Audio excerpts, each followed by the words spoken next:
Ok, entonces, medición de distorsiones. Esta es la última clase ya del año que tenemos. Acá la bibliografía, como recién les comentaba antes de empezar a grabar, vamos a tener entonces dos papers básicamente.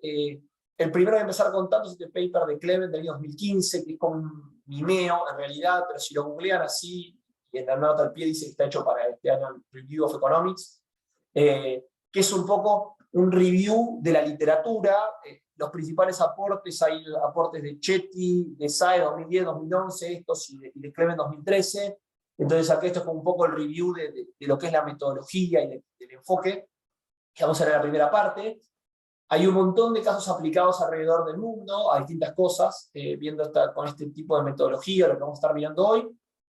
Y para el caso argentino hay un trabajo que hicieron profes de la Facu, como decía Santiago Garriga, Jorge Puig, que está en la Facu, y Darío, que eran dos compañeros míos. Darío está de profe en Nottingham, y él trabajó con SAES. Así como Santiago trabajó con Piketty, Darío trabajó con SAES. Entonces, nada, son gente que ha trabajado en la frontera en estos temas, y tenemos la suerte de tener estos dos cuando están en la Facu. ¿Qué es este tema de medición de distorsiones que vamos a ver? Lo que vamos a estar mirando en esta clase es ver cómo podemos primero entender el problema que genera una distorsión impositiva, las extensiones, y luego mismo en la literatura se pueden expandir otro tipo de cuestiones más allá de la parte impositiva de la política tributaria, pero en particular en esta clase enfatizo en lo que es política tributaria, que es lo que más he trabajado. Vamos a ver cómo las distorsiones que siempre hablamos, bueno, los problemas que genera, y hacemos una discusión de finanzas públicas y en política económica de cuán malo es esto y por qué una política económica es mejor o peor en función de que es más o menos distorsiva. Y por ahí vimos poco de cómo medimos o de cómo cuantificamos, cómo nos damos cuenta cuán distorsivo es o no introducir ciertos tipos de diseños impositivos.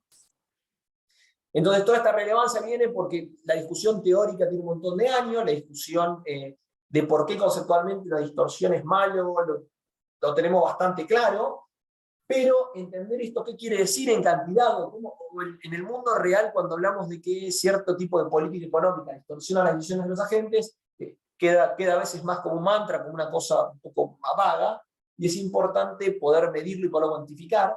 El problema es que, históricamente, para poder medir, como todo, la disponibilidad de datos que nos permitan hacer esto es central, ¿no? En cuestiones impositivas, y esta agenda que les digo que tomó mucha relevancia en la última década, cuestiones impositivas, la disponibilidad de datos administrativos genera un quiebre, genera un salto increíble en términos de las cosas que se pueden hacer. Entonces, toda esta agenda de lo que hoy vamos a hablar, yo le titulé la clase de medición de distorsiones, pero que en la literatura es un poco más amplio el título que le puse, pero más que nada vamos a estar mirando lo que se llama bunching, que tiene que ver con agrupamiento. Bunching quiere decir que la gente se agrupa ante ciertas distorsiones. Toda esta literatura tuvo un gran desarrollo a partir de la disponibilidad de bases de datos administrativos. En el caso argentino, estos datos administrativos, este paper que les contaba de Santiago, Darío y Jorge, que está buenísimo, que está bibliografiado, está en la web de Darío, cuando googleen lo encuentran en la web de Darío, no es la versión, todavía está publicado. Pero es un caso buenísimo porque es un paper que lo que tiene, y más para el caso argentino, es que estuvieron mirando estuvieron midiendo con data administrativa los efectos de política económica, de política tributaria en Argentina, que no es algo que abunde la disponibilidad de data administrativa y mucho menos de trabajo, y para entender qué es lo que hacemos con eso. Esta disponibilidad administrativa que nos nutre es sumamente relevante y nos permite tomar decisiones informadas. Y esto se relaciona, y me gusta mencionarlo, con la clase anterior, cuando hablamos de la economía política y del seteo institucional y demás. Esta es una anécdota que me contaba Santiago. En Francia, la Paris School of Economics, ellos le hacen todos los años para el Congreso, cuando se debate la ley de presupuesto y distintas leyes de política fiscal, ellos les analizan, les estudian todas las reformas que se van a hacer y le hacen como un chequeo o dan su análisis objetivo de lo que va a pasar. Y me contaba que durante el año pasado, en algún momento hacia mediados del año 2020, para analizar ciertas cosas para el año 2021, tenían que discutirlo, entonces ellos tienen como un convenio así con el Poder Legislativo, con el Poder Ejecutivo francés, el Paris School of Economics, entonces le pasa históricamente data administrativa para que ellos puedan evaluar las distintas medidas que se van a tomar o que se proponen. Y estábamos a mediados de 2020 y le pasaron data del 2019, a diciembre del 2019, y básicamente le rechazaron desde la universidad, diciéndole que era data que estaba totalmente obsoleta, que estando el COVID en el medio, ellos si no tenían data del primer semestre del 2020, estamos hablando de esto en julio del 2020, o agosto, si no tenían data de hasta hacía 1 o 2 meses atrás, no podían ni siquiera evaluar con buena o mala eran las políticas que estaban proponiendo creo que era la ley impositiva para el año 2021. Entonces, esto se relaciona con la clase anterior de economía política y entender los seteos institucionales, cuán relevante es, y de vuelta, aquí tenemos este paper, tenemos el trabajo que nos va a permitir entender y evaluar la política económica, pero es algo más un hecho aislado. En algunos otros lugares donde esto está más difundido, se utiliza y realmente el uso de datos administrativos se utiliza prácticamente en tiempo real para poder ver realmente si una política económica tiene sentido o no. Yendo propiamente a la literatura y lo que vamos a estar mirando en esta clase, puntualmente los papers que vamos a estar mirando, el primero es este trabajo de Clement, en el cual vamos a estar repasando esta idea de bunching, y bunching tiene que ver, es el concepto que vamos a estar mirando, que tiene que ver con cómo la gente se agrupa ante ciertas distorsiones. En particular vamos a mirar 2 tipos de distorsiones, y vamos a mirar cómo la gente entonces cambia sus decisiones. Kinks nos vamos a referir, y cuando hablemos de un kink vamos a estar mirando, vamos a estar refiriéndonos a lo que son cambios en la tasa marginal de los impuestos. Es decir, vamos a mirar que cambia la pendiente de un esquema impositivo. Pensemos en el impuesto a las ganancias, por ejemplo, en Argentina, en donde hasta un determinado nivel de ingresos la gente paga una alícuota, y a partir de un umbral la alícuota se incrementa marginalmente, y así a partir de umbrales, estos serían como quiebres en la función de pagos, de alguna forma. Los cambios son en la tasa marginal, ¿no? No genera ningún tipo de cambio inframarginal, ¿ok? Y en este umbral tampoco cambian las alícuotas medias. Cuando yo cambio por tramos marginales, en el umbral no cambia la alícuota media, sino que cambia la alícuota marginal, ¿ok?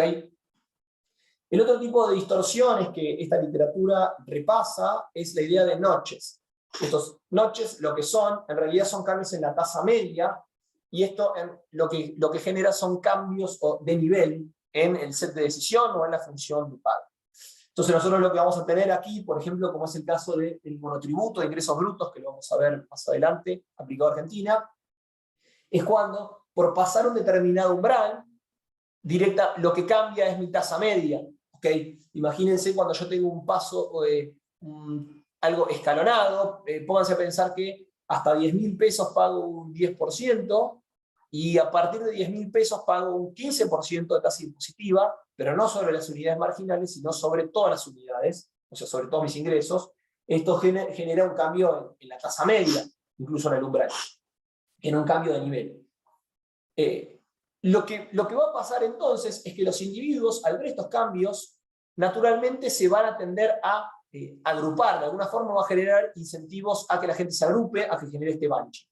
Cuando yo tengo un kink y pongo un umbral, entonces yo le decía, bueno, de alguna forma pónganse a pensar que la gente por cada peso que le ingresa, esto igual más adelante va a hacer un grafiquito mejor, pero imagínense que por cada peso que tiene de salario, en realidad el consumo, el dinero que le va a quedar disponible, cuando yo tengo un kink, la gente le queda 1 a 1, y a partir de un umbral le va quedando menos, y después cada vez menos. En definitiva, a medida que esto acá supongamos que hay un quiebre, ¿no?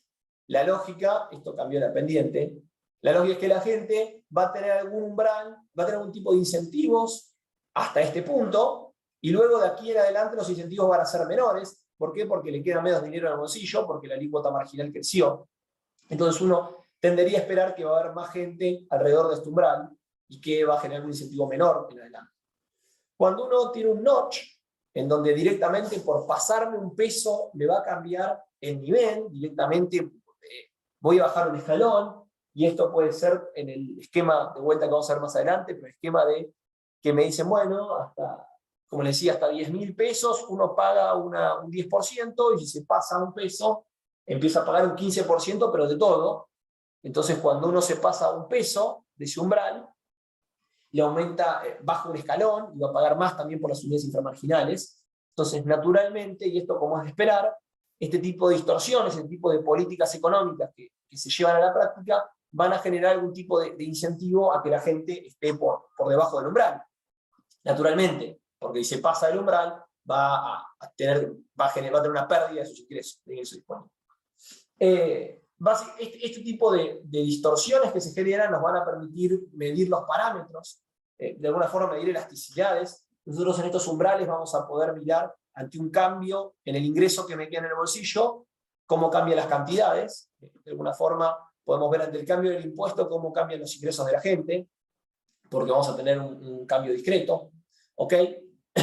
Y se va a poder aprovechar para esto el uso de data administrativa. Estas cuestiones, como son cambios tan sutiles y alrededor del umbral, y básicamente no queremos que la gente me esté redondeando porque es súper relevante, el uso de data administrativa es central, ¿no? Este tipo de mediciones no la podemos hacer con data de encuestas, ¿no? ¿Okay? Censal, tiene que ser con data administrativa. Aquí la lógica, y si algo han visto o han escuchado, no sé si lo ven o no, de regresión discontinua, es como un set que parece parecido, pero es exactamente lo opuesto. Acá tenemos un umbral, entonces esta literatura lo que hace es, hay un determinado umbral, en el cual los individuos van a poder actuar estratégicamente y posicionarse por encima o por debajo. A diferencia de la regresión discontinua, donde en realidad los individuos no pueden manipular dónde posicionarse, entonces también tengo un cambio a partir de un umbral, pero yo evalúo, la gente básicamente les es exógeno quedar de un lado o del otro, les escapa a ellos esa decisión. Entonces, es como que parece parecido a la regresión discontinua, pero es exactamente al revés. La regresión discontinua, el umbral, lo que tengo es gente que no puede elegir de qué lado está, entonces evalúo cómo los afecta. En este caso, en esta literatura, tengo un umbral y la gente va a poder decidir, entonces lo que voy a estar mirando es cómo afecta la decisión de la gente el tema de enfrentarse con estos cambios en un determinado umbral. ¿Okay? ¿Cómo es el modelo? O vamos a explicar qué son estos kinks, estos quiebres en la alícuota marginal, cómo es estos cambios. ¿Okay? La lógica de esto, entonces, lo vamos a explicar con un modelito bastante sencillo, en donde tenemos individuos cuya función de utilidad va a depender de dos componentes. Uno va a depender de sus ingresos netos. Este primer componente va a ser Z, que van a ser sus ingresos, y T de Z va a ser los impuestos que pagan. Entonces, todo este primer componente, su utilidad, va a depender de los ingresos que obtengan, y luego va a tener una función de los costos, de alguna forma, asociados a obtener este ingreso, en el cual va a estar determinado por los ingresos obviamente que obtengan y por un parámetro N que tiene que ver con la habilidad que tienen los individuos. Entonces, yo voy a tener individuos que van a tener un determinado nivel, un determinado type, en función de N, que es su habilidad, y van a tener entonces una utilidad que estarán maximizando, estarán buscando obtener su máxima utilidad, que va a estar dada en función de, entonces, el ingreso neto de impuestos que obtengan. Bien. Los ingresos se van a distribuir de forma continua, esta es la función de distribución de estos ingresos. Lo relevante es que tener en cuenta, bueno, va a ser este esquema impositivo, que va a ser sobre lo cual vamos a estar mirando, y vamos a estar mirando a ver cómo afectan los esquemas impositivos. Entonces, vamos a ver cómo afecta el esquema impositivo las decisiones de los agentes, cómo afecta esta utilidad. El tipo impositivo va a ser esta función T de Z que tenemos aquí arriba. Básicamente va a ser una alícuota T minúscula multiplicado por el nivel de ingreso. Y como yo les contaba, en estos kinks, en realidad lo que estamos mirando son quiebres en la tasa marginal del impuesto. Entonces pensemos que partimos de un impuesto en donde tenemos una alícuota constante, la alícuota marginal, la alícuota media es la misma, entonces tenemos este esquema, es T por Z. Y ahora generamos un kink, y ahora queremos ver este quiebre en la tasa marginal, este cambio en la pendiente, qué efecto genera. Este cambio en la pendiente, básicamente, se da a partir del umbral Z estrella, tal que ahora la función de este impuesto va a ser T por Z, ok, más un diferencial por sobre este umbral para todos los individuos que estén por sobre el umbral, ok. ¿Se entiende esta forma? Si no me frenan y lo repaso. Básicamente el impuesto va a ser T por Z, va a ser un impuesto T, la alícuota por Z por tu nivel de ingresos, y además se va a sumar un premio, un diferencial de alícuota, para todo tu ingreso que esté por encima de este umbral. Obviamente, esto es una función indicadora, está ahí, es que toma valores 1 cuando Z es mayor a Z estrella, y cuando Z no es mayor que Z estrella, esto vale 0. Esto no es ni más ni menos que decir, yo tengo una alícuota del 10% hasta el umbral Z estrella, y por encima del umbral Z estrella le sumo un delta T, que es del 5%, entonces básicamente sería, vamos a poner el T sub 1, entonces como pongo este diferencial, el T sub 2 va a ser igual a 15% por encima de este determinado umbral T estrella. Entonces esto, if, vamos a ponerle Z, esto es menor o igual que Z estrella, y esto va a ser si Z es mayor que Z estrella. No es ni más ni menos que la explicación de esta es lo mismo que ponerlo de esta forma. ¿Ok? Básicamente lo que esto va a generar entonces es que va a tener, a partir de un determinado umbral, va a haber algún cambio en la distribución, va a generar incentivos diferenciales, incentivos particulares. ¿Por qué? Porque si los individuos se pasan, obviamente que no es lo mismo el pago que termina quedando, tu decisión óptima, entonces por encima y por debajo del umbral. Teniendo los mismos gráficos que tenemos en el libro, pensemos que tenemos entonces, como les había mostrado algunas filinas atrás, estos gráficos vamos a concentrarnos primero en el gráfico del panel A, en donde tengo los ingresos en el eje horizontal y el nivel de consumo en el eje vertical. En realidad el nivel de consumo, asumiendo que consumen dinero y con eso hacen lo que tienen ganas, va a ser Z menos el impuesto, ¿okay? Va a ser básicamente es ingresos e ingresos netos, lo que tengo en los ejes, lo podemos pensar de esa forma. Entonces yo tengo un esquema original, ¿okay? En el cual el esquema original, antes del kink, antes de generar este cambio en la alícuota, básicamente, lo que tengo son individuos, la función, digamos, de pago va a estar dado por esta línea azul y luego sigue con la rayada, ¿okay? Esta línea que no tiene quiebres, en la cual tiene la pendiente de 1 menos T, ¿okay? De vuelta estamos con el esquema original, en donde era T por Z el impuesto, por lo tanto, entonces por cada peso le queda 1 menos T a los individuos en el bolsillo.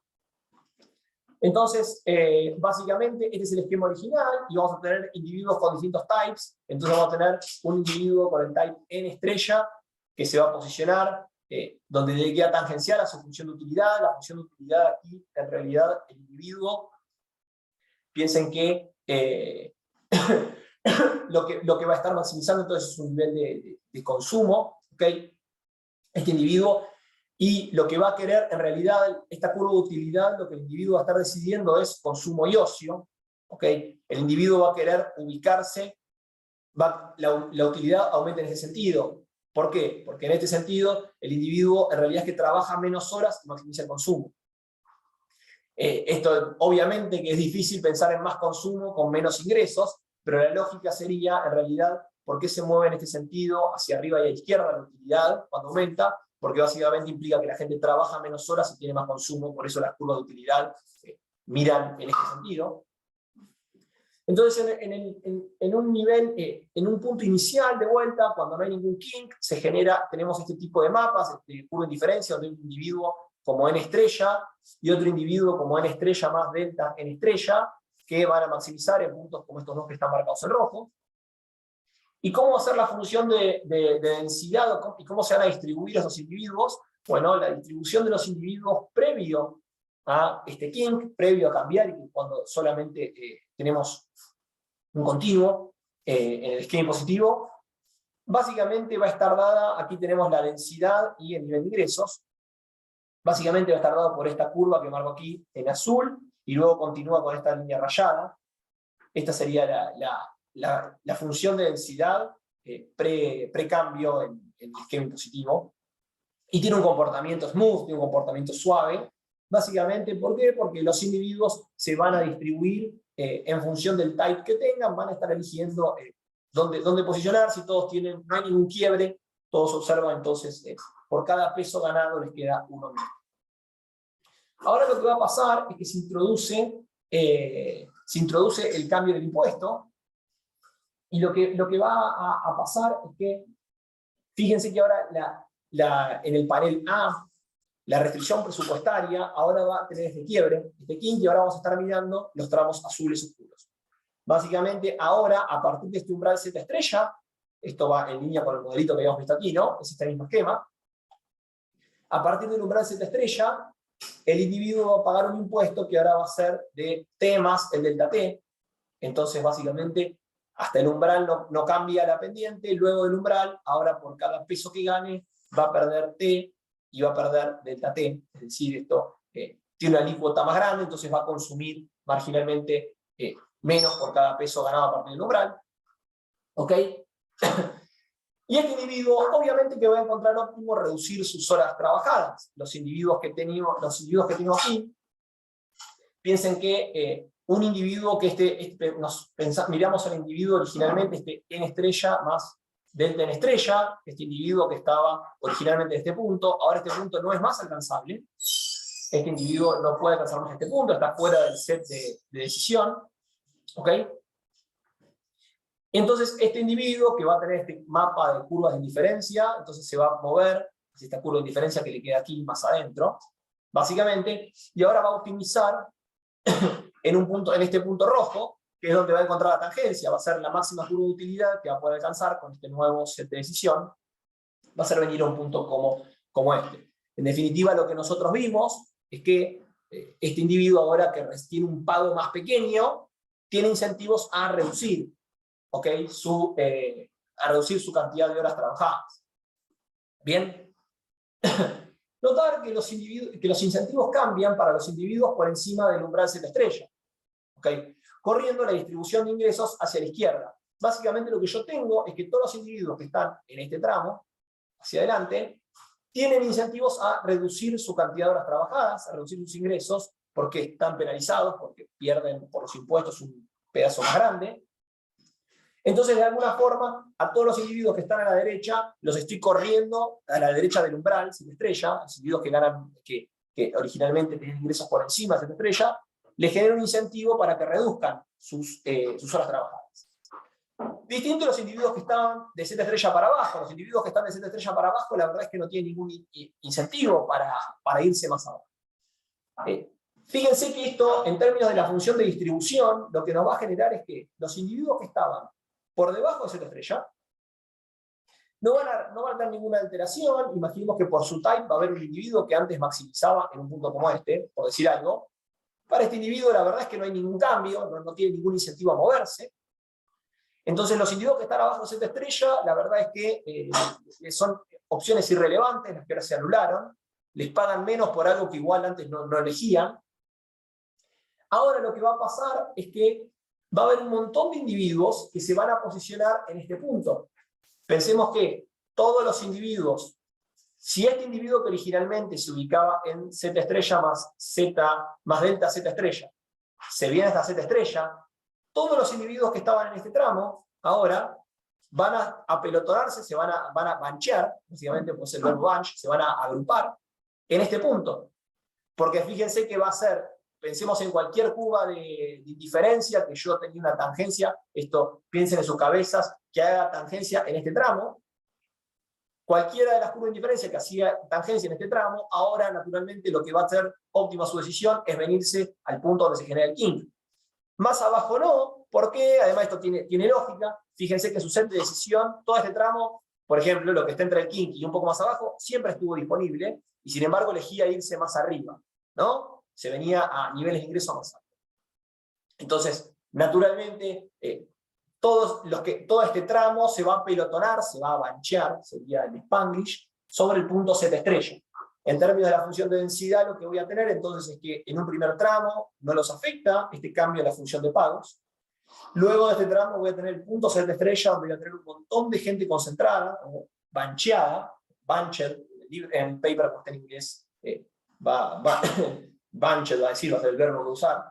Y luego lo que voy a tener a la derecha es que en definitiva todos va a haber perdido un poquitito. De vuelta, como este cambio fue marginal, piensen que, por dar un ejemplo arbitrario, yo decía que pasaba de 10% a 15%. Entonces lo que me va a pasar es que para todos estos individuos que estaban por encima de Z estrella, ahora van a recibir un poquito menos, entonces naturalmente hay un efecto precio, hay un efecto naturalmente que los individuos lo va a hacer que quieran trabajar menos horas. Entonces es esperable que va a perder toda esta curva de densidad, toda esta función de densidad se va a desplazar. Entonces fíjense que post-King la densidad va a estar un poquito más abajo, y en definitiva todo es como que se va corriendo, y lo que sí me va a pasar en la punta es que un montón de individuos directamente se van a venir en este punto extremo. Básicamente de todo este tramo entero, de todo este tramo gris que aquí está marcado, la masa del banche de agrupamiento, se van a venir al punto Z estrella, y luego en este tramo me quedará algún individuo que va a venir que por su curva de indiferencia, fíjense que son curvas de indiferencia como más planas, individuos, digamos, que valoran menos el ocio. ¿Okay? Imagínense que un individuo que hacía tangencia por aquí arriba, por decir algo, esto les pido que ustedes jueguen, si tuviese el pizarrón podría ser más fácil, pero imagínense que la tangencia acá arriba son curvas de indiferencia más planas. Esto quiere decir que son individuos que valoran poco el ocio y valoran mucho más el consumo. Entonces este individuo, ahora que se hizo más plano, su tangencia quizás, no sé, quedará ahora por aquí abajo, ¿okay? Podría haber hecho con otro color, pero este individuo ahora con el nuevo set de decisión viene aquí abajo. Entonces estos van a ser los que vamos a ver en este tramo, ¿no? Los individuos que vemos aquí son individuos que antes trabajaban más horas y que ahora, bueno, deciden trabajar un poquito menos. Esta es la lógica de nuestro modelo, entonces, en definitiva, de qué es lo que está generando, una distorsión, qué es lo que esta política tributaria distorsiva genera, y cómo es que los individuos los mueve, y por qué motivo entonces es esperable que cuando yo tengo este kink, o todo este cambio en la alícuota marginal, voy a encontrar entonces la distribución que yo voy a ver expost, va a ser una distribución con muchos más individuos antes del umbral, y toda una caída de los individuos post-umbral. ¿Okay? Esto sería gráficamente el análisis de cómo se genera esta distorsión. Esta parte es ahora un poquito más compleja, digamos, conceptualmente, de qué es entonces lo que termina midiendo esta literatura, y la voy a decir un poco conceptualmente. Es básicamente pensemos que para el individuo marginal que decide agruparse, ¿okay? Este individuo decide reducir sus ingresos en delta Z estrella, porque este es el individuo entonces que se pasó de Z estrella más delta Z estrella a Z estrella. Esto básicamente, pensemos que para cambios muy pequeñitos, este individuo le tiene que ser prácticamente indiferente, o la literatura lo enfoca de esta forma. Cuando yo tengo cambios muy, muy pequeños, en definitiva puedo decir que la utilidad es casi igual, por estar en un punto o en el otro. Y de alguna forma, entonces, lo que esto va a hacer es, si pensamos que esto se da prácticamente en un punto, porque los cambios son bien pequeños, esto no pensemos que son grandes cambios, o que el individuo, que esto genera cambios, no sé, si el umbral es en 10.000 pesos, esto no es que todo este segmento va a ser de individuos hasta 20.000 pesos, va a ser en un entorno muy pequeño, que lo puedo pensar casi como un punto. Entonces, para un delta T pequeño, o sea, para un cambio de impuesto pequeño, podemos pensar a la elasticidad entonces de los ingresos de esta forma, porque esto no es ni más ni menos que el cambio de los ingresos ante el cambio entre el ingreso neto. ¿Okay? La elasticidad básicamente sería entre tus horas trabajadas y el ingreso neto. Cuando a vos te cambio, porque básicamente aquí lo que tengo es el delta T, es cuánto aumentó sería cuánto perdés de tus ingresos, dividido cuánto tenías de tu ingreso antes, ¿no? ¿Okay? Porque este 1 menos T es cuánto me quedaba neto de los ingresos. ¿Okay? Entonces, esto se interpreta como una elasticidad. Una parte interesante también, y dentro de esta literatura de vuelta, que es algo un poco que se expande y que se utiliza y se los menciono para que ustedes sepan cómo se piensan este tipo de mediciones en la práctica, es entender que si estos cambios son bien pequeños que se están generando, pensemos que estamos generando un cambio mínimo en el cual se cambia un poquitito las alícuotas en el margen, entonces, y estos cambios, entonces simplemente pensemos que se genera, no sé, de 10.000 pesos a 10.050, por decir algo, 10.100, este cambio, este entorno bien pequeño que se genera, podemos decir entonces que no hay efecto ingreso, que simplemente lo que vemos es el cambio es el efecto precio. ¿Okay? No hay efecto ingreso porque lo que está cambiando en términos del ingreso podemos pensarlo que es casi cero, porque estamos generando cambios en el margen, bien pequeñitos. Entonces esta E tiene una interpretación de elasticidad compensada. Recordemos que la elasticidad compensada es cuando mira solo efecto sustitución y no está dejando de lado efectos ingresos. ¿Okay? En una curva de demanda tradicional. ¿Cómo se va a medir entonces la distorsión? ¿Esto qué es lo que hacen los papers de esta literatura para medir la distorsión? Bueno, básicamente va a asumir que de alguna forma va a suponer que esto se tendría que comportar de forma suave, que se tiene que comportar de esta forma, entonces va a comparar lo que pierde de masa de un lado contra todo este efecto inesperado o este efecto no smooth que se genera del otro lado. Entonces, básicamente la medición, y cuando miremos ahora el paper qué es lo que hacen los profesores de la facultad para el caso argentino, nos vamos a enfocar en ver estos efectos en distintos gráficos. Si tenemos mucha gente y podemos darle alguna cuantificación a arriba y abajo del umbral, a gente que nos aparece de más y gente que nos falta, básicamente con respecto a lo que sería una función smooth, una función continua sin ningún tipo de saltos. ¿Ok?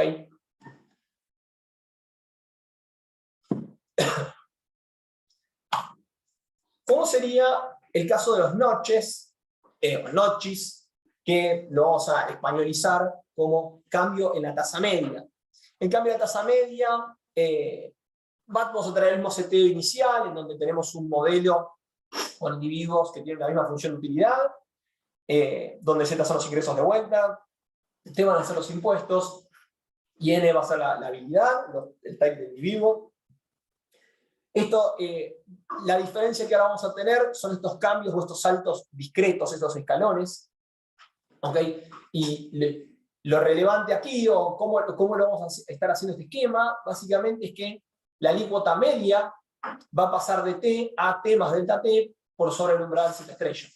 De alguna forma, ahora lo que vamos a tener es TZ, que es la parte básica, o el umbral, el impuesto, digamos, estándar, más delta T por Z, es decir, por todos los ingresos, no es solamente, fíjense cuando teníamos aquí, aquí atrás, era el delta T multiplicaba a Z menos el umbral. Aquí en realidad tenemos que es el T por Z, es decir, por todos los ingresos, y esta es la función indicadora, es decir, si el individuo gana ingresos que superen Z estrella. Esto básicamente va a hacer que el individuo va a pagar T si el ingreso es menor o igual que Z estrella, y que el individuo va a pagar T más delta T si el individuo gana más que Z estrella. No es ni más ni menos que pagarlo de otra forma lo mismo. Entonces, como yo le decía, esto lo podemos pensar como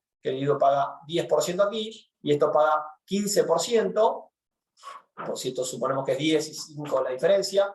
El único tema es que aplica sobre todas las unidades, ¿no? Okay, esto es lo relevante, es que va a aplicar también sobre mi trabajo inframarginal, sobre mis unidades de ingreso inframarginales. ¿Bien?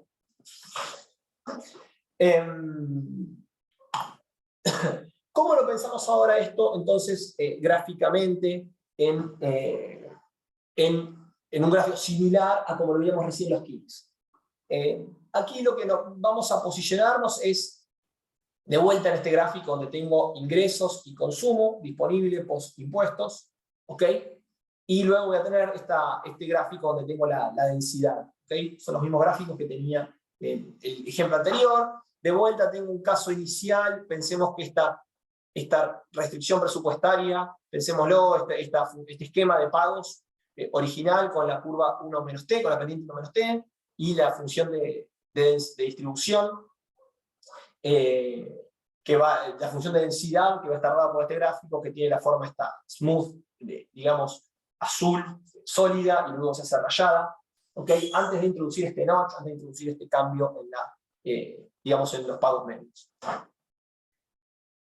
Lo que va a pasar ahora con el esquema de pagos es que hasta el umbral Z estrella se va a mantener con este esquema de 1 menos T por cada peso que la gente gane, se queda con 1 menos T, o sea, el consumo que era disponible. A partir de este umbral, básicamente la gente va a tener que pagar ahora, le va a quedar 1 menos T menos delta T, pero es por las unidades inframarginales también. Entonces se genera este salto, este cambio de nivel en el umbral. Cambia la pendiente, pero a su vez cambia también el nivel. ¿Ok? Entonces en el umbral decimos que hay un cambio en la tasa media. ¿Ok? Acá tenemos este notch, como dice aquí, que va a ser dado por delta T por Z estrella. En el umbral, básicamente vos por pasarte infinitesimalmente del umbral, vas a pagar delta T por el valor del umbral, por Z estrella. ¿Ok? Pensemos entonces en el panel A, en un individuo cuya habilidad es n más delta n estrella, que este va a ser el individuo que originalmente, y sin que se introduzca este cambio de la alícuota media, se ubicaba en un punto como este, ¿okay? Este punto rojo, maximizó utilidad aquí. Ahora cuando le cambia el set de decisión, cuando ahora tiene una restricción presupuestaria distinta, este individuo ahora, post-notch, va a decidir venirse a un punto como Z'. ¿Okay? Este va a ser el nivel, fíjense que es el mismo mapa de curva de indiferencia, se ve en un punto como Z'. ¿Okay? Este individuo, lo que vamos a ver es que luego de la introducción de este notch, está indiferente entre venir al umbral, Z estrella, y ubicarse en Z'. Fíjense que su misma curva de indiferencia pasa por ambos puntos, entonces este individuo le da lo mismo venir aquí o venir aquí, para el individuo este type en estrella más delta en estrella. Podemos decir entonces ahora que, fíjense que si este individuo, que era el que estaba aquí arriba, que está en este punto, el que estaba originalmente en Z estrella más delta Z estrella, está indiferente entre Z' y venirse al nivel Z estrella, ¿ok? Podemos decir que todos los individuos que inicialmente estaban entre Z estrella y Z estrella más delta Z estrella, se van a agrupar o se van a banchear, podemos decir, en Z estrella. Si para este individuo le da lo mismo ahora entre su nueva decisión y venirse aquí, pensemos, si yo me corro infinitesimalmente hacia la izquierda y todos los individuos que están a la izquierda antes de llegar al umbral, básicamente entonces para todo el resto de los individuos se va a revelar preferido, estrictamente preferido, este punto. ¿Ok? Todos los que estaban entonces entre estos dos tramos, digamos, originalmente entre Z estrella y este punto, se van a agrupar en nivel Z estrella. ¿Ok? Los que estaban por encima de este nivel Z estrella, o sea, los que estaban de aquí para allá, desde Z estrella delta, más delta Z estrella, básicamente todos estos individuos, si bien no tienen incentivo, o sea, no se revela preferido elegir venirse a este punto de agrupamiento, sin embargo, para todos van a tener un pago más pequeño, además del cambio medio, también va a haber cambiado su alícuota marginal. ¿Ok? Entonces, obviamente que van a reducir marginalmente sus ingresos todos estos individuos. ¿Ok? Naturalmente todos estos individuos van a reducir marginalmente todos estos individuos. Un punto interesante es que no van a quedar individuos en particular, esto aquí, este punto 3 no sería entre Z y Z'. En definitiva, yo donde no voy a tener ningún tipo de individuos en este tramo, perdón, esto acá, vamos a sacarlo. Entonces, este punto vamos a saltearlo. En el tramo entre Z estrella y Z estrella más delta ZD, en este tramito, fíjense que los individuos se pueden posicionar en todo este tramito, tiene esta restricción presupuestaria, podrían elegir claramente venirse un punto, como aquí arriba, esta restricción presupuestaria, donde tendrían un consumo mayor y encima trabajarían menos horas. ¿Okay? Fíjense que este punto básicamente se revela preferido, porque recuerden que las la utilidad aumentaba hacia arriba y a la izquierda. Y esto sucede porque te estás comiendo toda la caída de un escalón. Entonces, en este tramo, básicamente, no voy a tener individuos prefiriendo este punto. ¿Okay? Entonces, básicamente, todos los individuos se me van a concentrar aquí. Me van a venir a un punto como este. Discúlpame, Isidro. Sí. ¿Podés volver a explicar el último tramo entre Z estrella y Z estrella más? Voy para atrás. Sí. Vamos a borrar aquí. Voy a borrar así las flechas para que... Borro esto así no queda todo garabateado. Ahí está. Bueno. Yo básicamente lo que voy a tener es lo siguiente. Y de hecho, voy a explicar que esto está bien. Pensamos así que esto está bien. Disculpen que me desconcentré. ¿Cómo sería esto? Voy dos pasos para atrás. Explico el punto 3 y el punto 4. Como preguntaste por el 4, pero voy a explicar bien el 3 de vuelta. Naturalmente, ahora, como yo decía, yo tengo que el individuo que originalmente estaba aquí en Z estrella más delta Z estrella va a estar indiferente entre posicionarse aquí y posicionarse aquí. ¿Ok? Entonces, voy a tener que todos los individuos que estaban entonces en este tramo se van a venir a posicionar a un punto como este. Se van a venir a Z estrella. ¿Ok? Los individuos que estaban por encima de este tramo de Z estrella más delta Z estrella van a elegir algún punto que esté de aquí para arriba. ¿Por qué? Porque si este individuo, si este individuo que antes elegía ganar menos todavía, elige con la nueva restricción presupuestaria en ese punto como Z', los individuos que ganan más dinero no tienen ningún incentivo para irse a ningún punto que esté por debajo de Z'. ¿Okay? Si yo estaba aquí arriba, y yo sé que este que estaba aquí va a elegir venirse acá o acá, este punto que originalmente yo me posicionaba sobre esto, no hay ninguna forma para pensar que va a estar a la izquierda de este nuevo punto. Entonces, básicamente lo que me va a pasar entonces es que en todo este tramo no va a haber individuos. ¿Por qué no va a haber individuos? Bueno, porque básicamente todo este tramo, que estaba originalmente sobre este, que tomaba la decisión de posicionarse en estos distintos puntos, elige venirse a un punto como Z estrella. ¿Ok? Entonces, por ese punto yo aquí no voy a tener nadie eligiendo venirse entre Z estrella y Z'. De Z' para arriba puede ser, voy a tener gente, ¿por qué? Porque todos los individuos que estaban de aquí para arriba, pueden tomar posiciones que estén de Z' para arriba. ¿Okay? Ese es el punto 3. Ahora paso a explicar el punto 4, que fue lo que preguntaba recién, ahí que no recuerdo tu nombre, disculpa. Isidro, una consulta antes de avanzar. Sí. Vos acá estás asumiendo que todos tienen la misma preferencia, no es que estás cambiando las preferencias de los individuos. En realidad tienen la misma preferencia, los tipos tienen, en este caso lo que estoy moviendo, en realidad, no, vos tenés los distintos types. Vos fijate que en realidad, si vos pensás que estos individuos, yo tengo este individuo, tiene una preferencia distinta que este, porque vos fijate que este tipo tiene una curva de indiferencia, este individuo de acá, por ejemplo, valora más el ocio, esta curva acá, valora más el ocio que esta de acá. Porque fíjate que esta curva es más vertical. ¿Ok? Lo que yo tengo es que, de alguna forma, el individuo que se me va a ubicar, por ejemplo, originalmente, en un punto como este, ¿ok? Va a ser algo intermedio entre estos dos. ¿Por qué? Porque para que maximice su utilidad en un punto como este, fíjate que tendría que valorar, de alguna forma, el ocio, no tanto como este, pero más que este seguro, porque para que me dé la tangencia, fíjate, tendría que ser algo como, digamos, más vertical que estas curvas de aquí, pero más horizontal que esta de acá, para pensar. Tendría que ser algo como así, por decirlo de alguna manera, ¿no? ¿Se entiende? Entonces, dependiendo de este n, estos individuos van a tener, de acuerdo a este n, estos tipos van a tener, además, el type, además me va a estar determinando también el tipo de curva de indiferencia que van a tener. ¿Ok? Fíjate que esto de vuelta, porque si no, las curvas no serían curvas de indiferencia. ¿Ok? Buenísimo, gracias. Verá. Y ahora sí voy a la pregunta, después de estos dos pasos intermedios. ¿Quién era que me había preguntado que no vi el nombre? Yo, Mariano. Mariano, disculpa, que justo me desconcentré.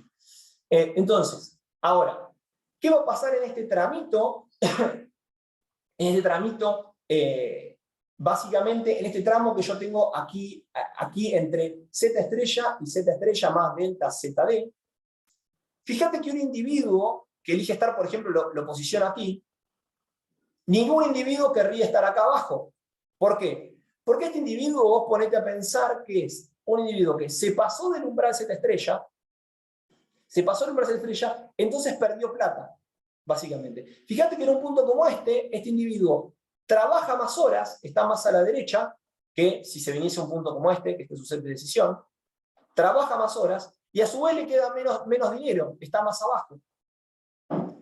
¿Ok? No hay ningún motivo para que un individuo se posicione, de ninguna forma se va a posicionar nadie en estos puntos, obviamente. No hay ninguna forma de que se posicione en estos puntos, es estrictamente preferido posicionarme en este punto rojo. ¿Se entiende? De vuelta, acordate que la utilidad avanza en este sentido. Si yo estoy a la derecha, quiere decir que trabajo más horas, y si estoy más arriba, quiere decir que consumo más bienes, porque me quedan cosas. Entonces, en este tramito, lo que voy a ver es que directamente además sería irracional. Más allá de que me quede vacío todo este tramo es estrictamente preferido ubicarme en este punto rojo. ¿Por qué? Porque aquí, esto quiere decir, o sea que, más allá de las preferencias, y que en función de las preferencias es que yo voy a poder determinar todo este tramo vacío, pero aún haya las preferencias que haya, yo en este tramo nunca voy a tener a nadie, porque estrictamente es cuando yo me paso del umbral y pago más dinero que lo que me ingresó. Es básicamente, en ese punto tengo alícuotas marginales, la alícuota marginal me es negativa. ¿Ok? Si lo quiero poner en números, y esto si tuviese el pizarrón sería más fácil, pensemos en el individuo, como yo les decía, voy a hacer un recuadro acá, yo decía que hasta 10.000 pesos vos pagabas, un ejemplo, que hasta 10.000 pesos vos pagabas 10%. ¿Ok? Y que arriba de 10.000 pesos vos pagás 15%. ¿Ok? Pensá en un individuo, de alguna forma, que vaya a ganar 10.100 pesos. Si gana 10.100 pesos, paga el 15%. Un individuo que gana 10.100 pesos, en realidad va a pagar de impuestos 1.500 y 15 más va a pagar 1.515 pesos. ¿Ok? Este individuo, yo me puedo pensar, el consumo que le va a quedar a este individuo, corríjame si le pifio en la cuenta, le tiene que dar algo así como 8.485, creo. ¿Ok? ¿Está bien hecha la cuenta? 8.585. 585. Felicidad. Y si el individuo en realidad, en vez de pasarse el umbral, si hubiese quedado en 10.000, hubiese trabajado un poquito menos y se quedaba en 10.000, este individuo, el impuesto que pagaba era el 10%, pagaba solamente 1.000. Entonces, el consumo que podía hacer este individuo era de 9.000 pesos. Básicamente, este es ese tramo. Es el tramo al cual el individuo, por haberse pasado del umbral, se come el notch entero. Básicamente, cae en su nivel de ingresos disponible. Vos con el impuesto a las ganancias, que es un kink, en definitiva, no pasa que si yo gano un peso más me quedo con menos dinero de bolsillo. Cuando yo tengo un kink, a lo sumo de ese peso marginal me quedo con un pedacito menos, pero el ingreso marginal siempre es positivo. Cuando yo tengo un notch, que en definitiva es este cambio en la alícuota media, cuando yo me paso de ese umbral, el problema que tengo es que tengo una caída discreta, el ingreso marginal es negativo en ese entorno. Entonces, básicamente lo que tengo en este tramito, que es, bajo ningún punto de vista, esto va a estar siempre vacío, independientemente de las preferencias que tengan los individuos, en este tramito lo que me va a pasar es que el individuo que se pasa no tiene ninguna lógica que haga esto. Si vos te pasas por muy poco, simplemente vas a pagar impuestos a lo tonto, de vuelta.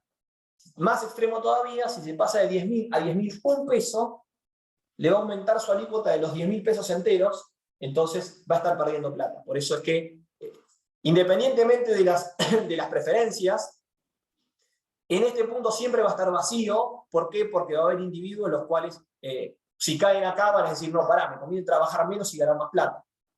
¿Ok? Sí, genial, ahí entendí perfecto. Bien. Disculpen, entre el Zoom y la falta de pizarrón, acá tendría que ser varios gráficos más y sería fácil. Pero bueno, entonces, esto es un poco el repaso. ¿Cómo me queda la función de densidad de estos individuos? ¿Cómo es que yo voy a observar que me queda la distribución de individuos? Bueno, yo debería observar algo como que la primera parte le es irrelevante, esto como siempre, los individuos que estaban en todo este tramo originalmente, le es irrelevante este cambio, no cambió nada.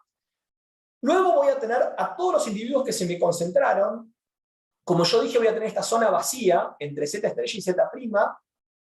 ¿Por qué? Porque los individuos, estos individuos van a preferir venirse al punto de Z estrella. Entonces, luego, fíjense que la distribución se van a estar todos concentrados en esta estrella. Luego va a quedar totalmente vacía, o sea, no tendría que tener ningún individuo en este tramo hasta aquí. No hay incentivo para estar aquí, que sería, luego aquí se me hace, la masa se me hace 0. Y luego me vuelve a subir, pero de vuelta, todo corrido levemente hacia la izquierda. Toda esta distribución perdió densidad, ¿no? A la derecha. Entonces, fíjense que esto me queda como un chiquitín más abajo. Marca con línea roja el área estrictamente dominado, y esta es el área, la línea roja, es este área en la cual básicamente los individuos pierden plata. Digamos que, por pensarlo de una forma, en este primer tramo no hay individuos porque si se paran acá están perdiendo plata, o sea, es estrictamente preferido situarse en Z estrella. El tramo que le sigue, vamos a marcarlo, esto tendría que haber hecho más veces, en verde, este tramo que le sigue aquí para la derecha, es una cuestión que depende de las curvas de las preferencias de los individuos. Básicamente porque estos individuos van a decir, mirá, en realidad yo por la forma que, como son mis preferencias, en definitiva, con todo esto que me sacaste, prefiero quedarme en mi casa más horas y trabajo menos y me quedo con más plata de bolsillo. Sería la lógica de la segunda parte. ¿Okay? Esto sería entonces lo que nosotros esperaríamos ver cuando miremos distribuciones de densidad. Yo esperaría ver que cuando yo miro a los individuos en función de sus ingresos, que yo hago, o de su facturación, o la variable que sea que pongo el impuesto, esperaría ver una distribución de densidad que se parezca a esto. Individuos que se distribuyen de alguna forma esperable, smooth, luego un salto grande y luego con un gran vacío de masa, y luego que se retoma la forma estándar, es como que se genera esta discontinuidad. ¿Bien? Esta sería la forma entonces que yo tendría o que esperaría ver en una función de distribución cuando yo miro cómo se comportan los individuos ante una determinada política tributaria. Dos cuestiones para discutir, o que sería interesante, porque yo un poco la conclusión y a donde voy a llegar con la parte empírica es que por todas estas distorsiones que genero en el panel A, en el esquema de pagos, tengo que observar o esperaría observar cuando yo mire los individuos que se distribuyen de esta forma. Esperaría ver algo como el panel B. ¿Ok? Sería como, yo tendría que ver algo así. ¿Qué podría ser que me esté pasando o por qué motivo podría ser que yo no observe algo directamente de esta forma o específicamente de esta forma? Bueno, porque esto es un poco el supuesto de continuidad, detrás de todo este supuesto que yo, de vuelta a la lógica, que sin este notch o sin el kink, es lo mismo para ambos casos, observaría una distribución suave y dado que tengo este kink o este notch, tengo un salto, masa que me falta y luego retomo la distribución smooth. ¿Qué podría ser? Bueno, dos cuestiones, o dos caveats, dos factores a tener en cuenta. Bueno, podría ser en primer lugar que haya otro tipo de políticas afectando, haciendo difícil identificar este efecto de los precios, este efecto de la alícuota marginal. Hay alguna literatura ahí que hicieron, creo que es para España, la Almunia y otros, que se llama Under the Radar, es que en definitiva los individuos tienen incentivos distintos por cuestiones de por ejemplo, de auditorías. Entonces podría pasar que, ok, yo tengo incentivo a quedarme aquí abajo, pero imagínense que además por quedarme aquí abajo, me auditan más o me auditan menos, o que yo estoy mirando aquí solamente un impuesto nacional, pero que en definitiva la función de pagos de otros impuestos, no sé, subnacionales, son distintos. Entonces, podría haber algún otro tipo de efecto, naturalmente, en lo cual que nos complique, ¿no? Que cuando yo mire, entonces no se generen estos dibujos de la densidad tan perfectos.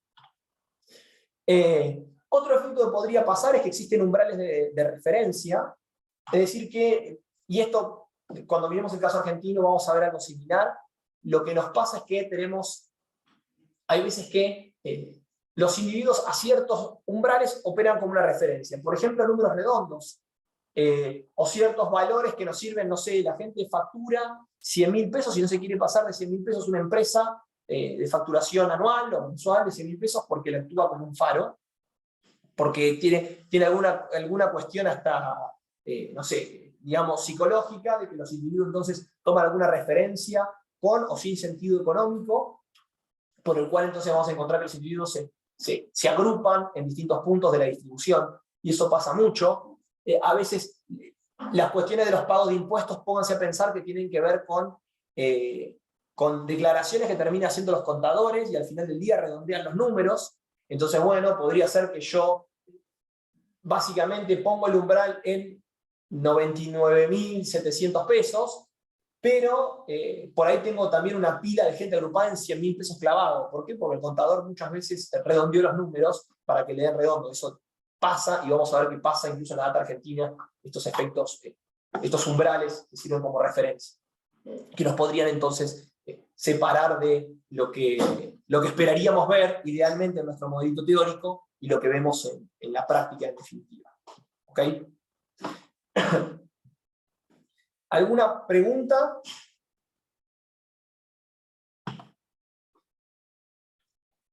¿Alguna consulta de esta parte teórica para pasar a la parte más light, que sería la parte de ver? Básicamente vos ahora mirar después, para el caso argentino, este trabajo de Garriga, Puig, Tortarolo, replican de alguna forma esto gráfico para el caso argentino, y vamos a estar mirándolo con distintos impuestos y ver una magnitud de la distorsión de esta política tributaria a partir de replicar estos gráficos, y vamos a ver si generan o no esto, ¿okay? En la práctica, si la distorsión es tal que nos genera estos saltos.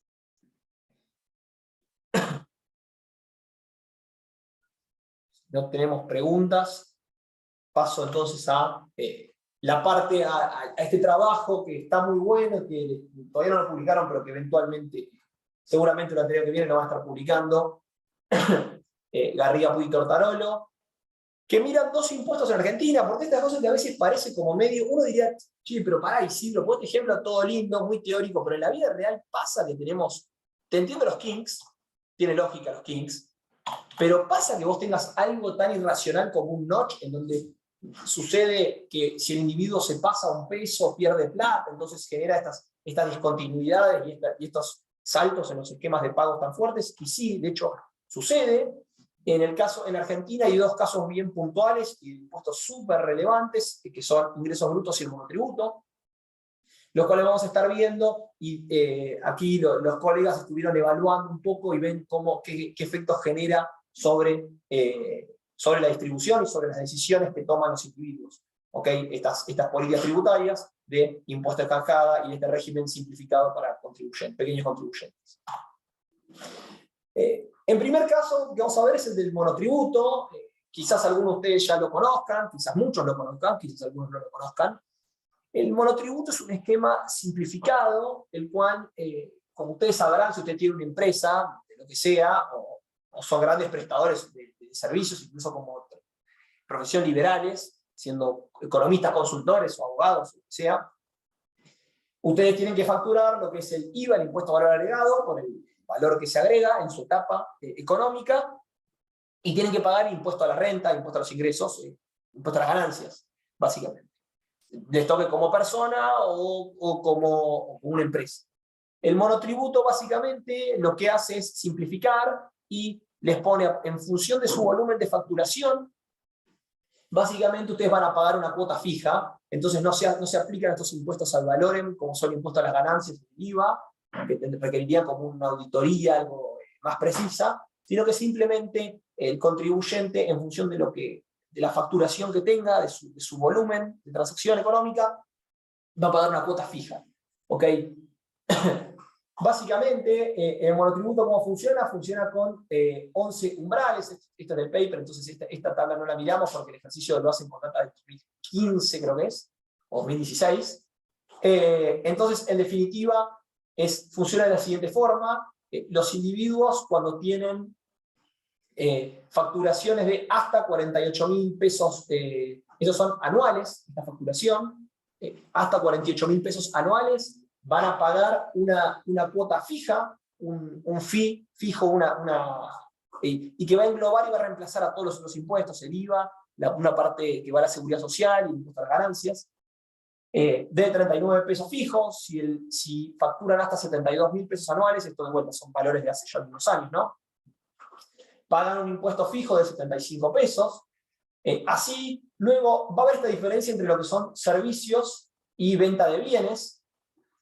Fíjense que la alícuota cambia un poco entre si el objeto es vender servicios o vender bienes, pero lo que es más relevante es que la categoría I, esta que llega a los 400.000 pesos, si la empresa, si la persona esta jurídica o persona física, humana, factura más de 400.000 pesos y se dedica a la venta de servicios, pasa al régimen de responsable inscripto, al régimen de donde se paga IVA, el impuesto a las ganancias, que es extremadamente más oneroso. Aquí el cambio del impuesto es infernal, lo que se paga es a pagar impuestos.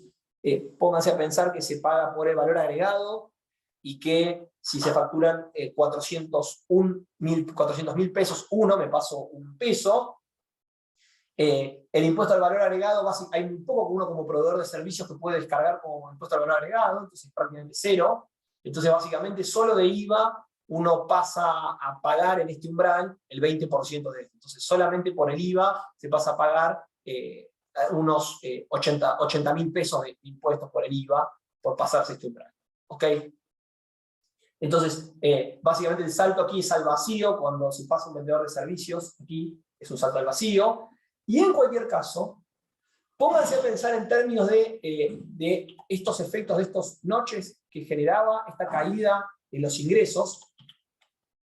Pónganse a pensar que si yo facturo 48.000 pesos y me paso pago 39 pesos mensuales de impuesto, y si facturo 48.000 pesos 48.001 pesos, paso a pagar 75 pesos mensuales. De hecho, con un peso más anual de ingresos, paso a pagar en este esquema 36 pesos más todos los meses. Con lo cual, aquí lo que decía es que básicamente estoy en este tramo. Aquí me genero una pérdida. Digamos que el ingreso marginal en el umbral es negativo. Por ganar un peso me pierdo 36 pesos por 12 meses. ¿Ok? Me estoy perdiendo 400 y pico de pesos por ganar uno.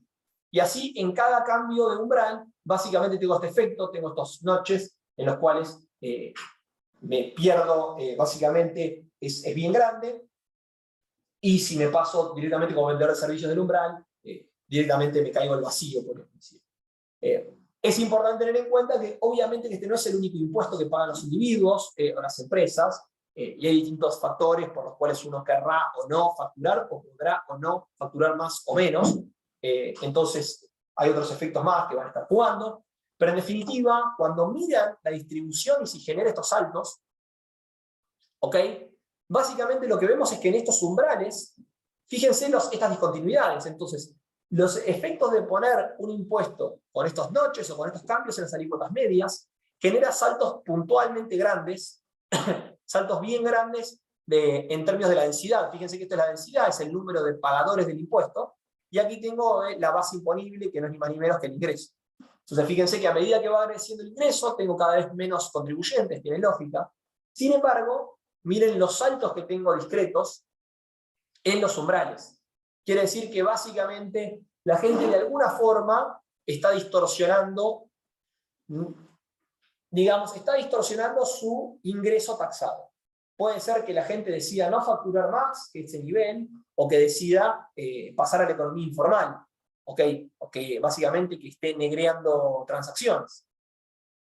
Tiene algunos saltos, fíjense, en valores que no están en los umbrales, y esto tiene que ver con valores redondos. Pónganse a pensar para estos valores redondos, en definitiva, después que, por ejemplo, lo pasé, este aquí no lo sé exactamente, pero esto muy probablemente sea 60.000 pesos. Fíjense que es facturar 5.000 pesos por mes. Tiene sentido. Fíjense que esto aquí seguramente sea 120.000 pesos, que sea 10.000 pesos por mes.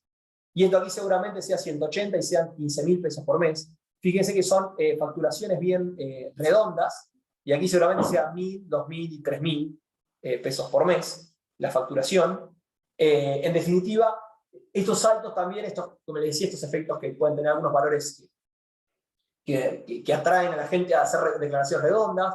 En el trabajo luego van a ver que algunos gráficos sacan los valores redondos, los que terminan en múltiplos de 1000, como para sacarse estos saltos.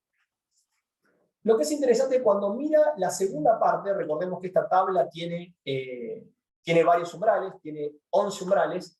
Cuando mira la segunda parte de estos umbrales, fíjense que se genera el salto aquí, se genera aquí, se genera en 400.000, de hecho 400.000 es brutal el salto que se genera, y sin embargo no vemos los umbrales más arriba. Esto en particular, primero que el salto más relevante es cuando aquí todos los que son proveedores de servicios se caen al vacío, van al régimen de responsable inscripto, que el pago impositivo es altísimo por pasarse de un lado para el otro.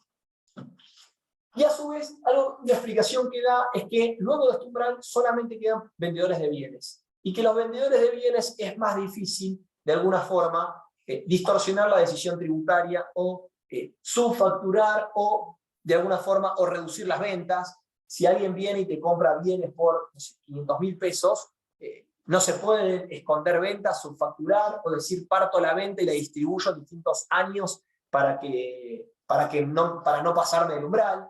Es mucho más difícil cuando uno tiene un bien físico detrás que cuando uno está proveyendo servicios. Tener estos tipos de comportamientos estratégicos de elusión y evasión impositiva. Entonces tiene lógica estos saltos que se observan de vuelta y que reflejan entonces todas estas distorsiones que veíamos en el modelito teórico, en la vida real en Argentina observamos que suceden. Y aquí cuando hace foco básicamente en el umbral de 400.000 pesos, hacen foco y se ve que la pérdida de masa es particularmente grande. Fíjense que el número de contribuyentes pasa de algo así, no sé, esto que será 2.200 a menos de 1.000, es decir, es más del doble, es bien marcado este salto. El impuesto a los ingresos brutos, que es el otro impuesto que ellos evalúan, tiene que ver con, es un impuesto en cascada, que algo habrán visto con Daniel y o conocerán de su vida fuera de la facultad. Es un impuesto que tiene distintos umbrales, tiene distintas alícuotas determinadas por la facturación el año anterior. Básicamente, esto con data del año 2015, es que las ventas, para ventas minoristas, se van a pagar 3% alícuota marginal, o de alícuota marginal media, desde alícuota, de la facturación. El impuesto a los ingresos brutos es un impuesto en cascada. Entonces, de toda mi facturación voy a pagar el 3% de alícuota. Pero si las ventas el año anterior, es decir, el año 2014, fueron de mayores a 1 millón de pesos, la alícuota es del 3,5%. Si las ventas fueron mayores a 40 millones de pesos, la alícuota es del 5%.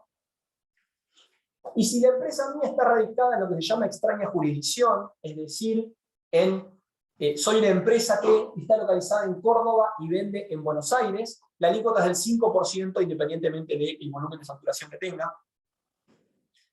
Si en el caso de los servicios, la alícuota es del 3,5%, si las ventas son mayores a 500.000 pesos es del 4%, y si son mayores a 30 millones de pesos, en el año anterior, ¿no? Siempre mirando el año 2014, sería en este caso 5%. En las manufacturas y agricultura, 0%, la alícuota va a ser el 0,5% si en el año anterior se había facturado 40 palos, 1,75% superaron los 60 palos, y ahí también extraña jurisdicción. Una categoría más, y que esto es bien relevante, de vuelta porque en referencia a algo que hablaba en la discusión cuando termina la parte teórica, que muchas veces estos umbrales, estas decisiones, estos van más allá de cobrarte de una alícuota más alta o más baja, en particular cuando los individuos pasan los 10 millones de facturación, pasan a ser lo que se llama agentes de retención. Esto como es, si yo soy una firma que vende y el que me compra es una persona registrada en ingresos brutos, yo le tengo que retener su pago a cuenta. Es decir, Supónganse que yo soy una firma que vende mayoristas sanitarios, vendo, y viene un minorista que compra sanitarios para revenderlos.